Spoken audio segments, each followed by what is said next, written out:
छत्तीसगढ़ में नई शिक्षा नीति पूर्ण रूप से लागू की जाएगी, जिसका फैसला मंगलवार को कैबिनेट की बैठक में ले लिया गया है। 5वीं तक स्थानीय भाषा बोली में शिक्षा दी जाएगी। साथ ही साथ यहां प्री प्राइमरी से लेकर 12वीं तक सभी को शिक्षा उपलब्ध कराने की अनुशंसा की गई है। 10+2 जो अब तक का सांचा था, अब तक का स्ट्रक्चर था, उसको बदलकर 5+3+3+4 इस तरीके की व्यवस्था होगी। नई शिक्षा नीति के तहत आंगनबाड़ी से लेकर 12वीं तक की पढ़ाई को 4 चरणों में बांटा है। जो पहले 10+2 2 हिस्सों में हुआ करती थी, 10वीं और उसके बाद 2 और साल 12वीं तक।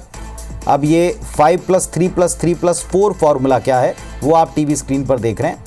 नई शिक्षा नीति को ज़रा समझिए। 11 से 14 साल कक्षा 6वीं से 8वीं तक के लिए तय किए गए। जो दूसरा हिस्सा है, माध्यमिक चरण 4 साल का रखा गया है। तो माध्यमिक चरण 4 साल, 14 से 18 साल कक्षा 9वीं से 12वीं, जो लास्ट वाला 4 है, इसमें ये 4 साल है। आधारभूत चरण 5 साल का है, यानी शुरुआती, जिसको आप प्राइमरी सेक्शन कह सकते हैं। 3 से 6 साल आंगनबाड़ी, प्री स्कूल, बाल वाटिका। 6 से 8 साल कक्षा पहली और दूसरी, ये जो 2 साल हैं, इस ऐसे 5 साल होंगे। प्रारंभिक चरण 3 साल का फिर होगा, जिसमें 8 से 11 साल के बीच के बच्चे कक्षा 3 से 5 तक की पढ़ाई करेंगे। राष्ट्रीय शिक्षा नीति 2020 को छत्तीसगढ़ में पूर्ण रूपेण लागू करने का निर्णय लिया गया है। कक्षा 5वीं तक के बच्चों को स्थानीय भाषा बोली में शिक्षा दिए जाने का प्रावधान किया गया है। इसके साथ ही प्री प्राइमरी से 12वीं तक सबको शिक्षा उपलब्ध कराने की अनुशंसा की गई है। न्यूज रूम का रुख करेंगे। हमारे वरिष्ठ सहयोगी वरुण सखा जी इस वक्त हमारे साथ में जुड़ गए हैं। वरुण जी, जिस तरीके से नई शिक्षा नीति को लेकर काफ़ी तैयारियां देश भर में थी, आंशिक तौर पर से लागू करने की बात पिछली सरकार ने भी बताई, अब घोषणा हुई है कि पूरी तरह से इसको लागू करेंगे। क्या क्या बदलेगा? एक ही साल में सब बदल जाएगा या इसके कुछ चरण हैं?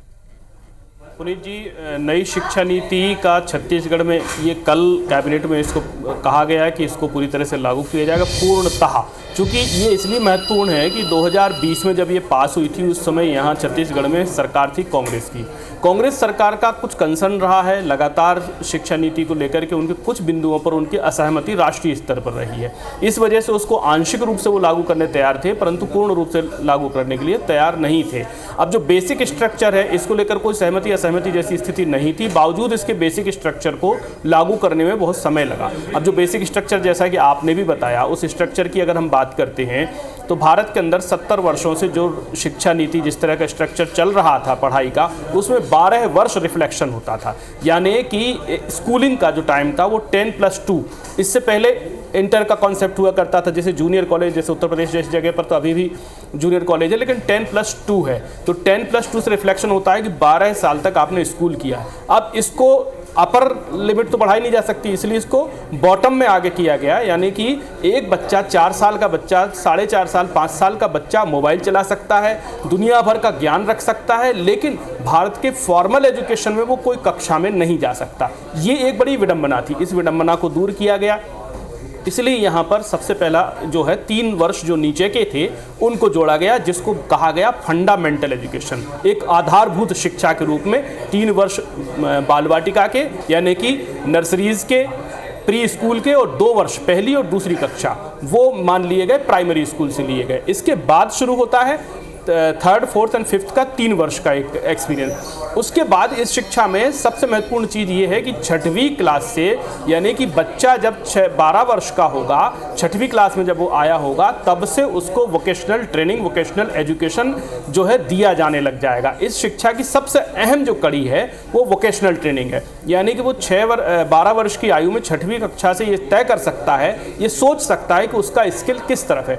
टीचर्स भी उसका इवैल्यूएशन कर सकते हैं, उसका मूल्यांकन कर सकते हैं और समझ सकते हैं कि इस बच्चे को अगले 5 साल में किस दिशा में हम ज़्यादा, इसमें पोटेंशियल किस दिशा का दिखाई दे रहा है। तो एक तो इसका महत्वपूर्ण अंग ये है, जो कि 5+3, यानी दूसरे वाले जो 3 हिस्से के बाद तीसरा 3 लगेगा, उसमें ये आएगा। जो 5+3+4 यानी 15 वर्ष का पूरी लेंथ में इसको दिया गया है। 4 तो यथावत ही रखा गया है, जिसको उच्चतर कहा जाता है हिंदी में, और अंग्रेजी में जिसको हाई स्कूल कहा जाता है, सेकेंडरी स्कूल कहा जाता है, वो यथावत रखे गए हैं। लेकिन बेसिकली प्राइमरी के 2 हिस्से किए गए हैं। प्राइमरी जो 5th अप टू 5th था, उसके 2 हिस्से करके एक फंडामेंटल आधारभूत बनाया गया है और एक प्री प्राइमरी बनाया गया है। ये इसमें मूल रूप से बड़े बदलाव पुनीत जी दिखाई देते हैं। छत्तीसगढ़ के संदर्भ में ये बात महत्वपूर्ण है कि इसको 4 वर्ष बाद पूरी तरह से छत्तीसगढ़ के अंदर लागू किया जा रहा है। पुनीत जी, चलिए, तो बड़ी महत्वपूर्ण इन्फॉर्मेशन ये कि इसमें पूरी तरीके से इसको लागू किया जाएगा।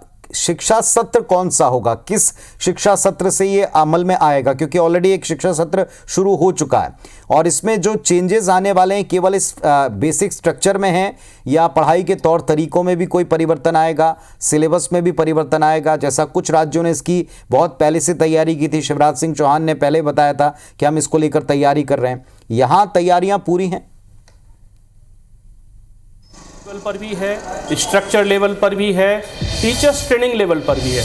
जो न्यू एजुकेशन पॉलिसी 2020 है, उसमें सारे एस्पेक्ट्स को छुआ गया है, सारे एस्पेक्ट्स पर ध्यान दिया गया, इनको चरणबद्ध तरीके से करने की बात की गई थी। अब ये बहुत सारा हिस्सा जो होता है भारत के, जो चूंकि स्कूल एजुकेशन जो है, एक एजुकेशन जो है वो समवर्ती सूची में होता है, जिसमें केंद्र भी कायदे बना सकता है और राज्य भी कायदे बना सकता है। तो इसमें इस बात का ध्यान रखा गया है कि क्लैशेज ना हो। तो इसकी जो मूल कोर है, इसमें एक तो व्यावसायिक शिक्षा मैंने बताया आपको जो लिया गया है, और दूसरा जो कोर इसमें है जिसको कम डिस्कस किया गया है, वो ये है कि वोकेशनल एजुकेशन के साथ साथ जो बच्चा है वो 8वीं कक्षा तक 9वीं कक्षा तक जब आएगा तो उसको ये क्लैरिटी होगी कि उसका कॉलेज एजुकेशन किस लेवल का जाने वाला है। यानी कि बहुत कुछ वो बेसिक जो है वहाँ से लेकर आ चुका होगा पुनीत जी। और रही इसके लागू करने की बात, तो लागू करने को लेकर कल की कैबिनेट में कोई सेशन बहुत क्लियरिफाई नहीं किया गया है। यानी इसको हो सकता है कि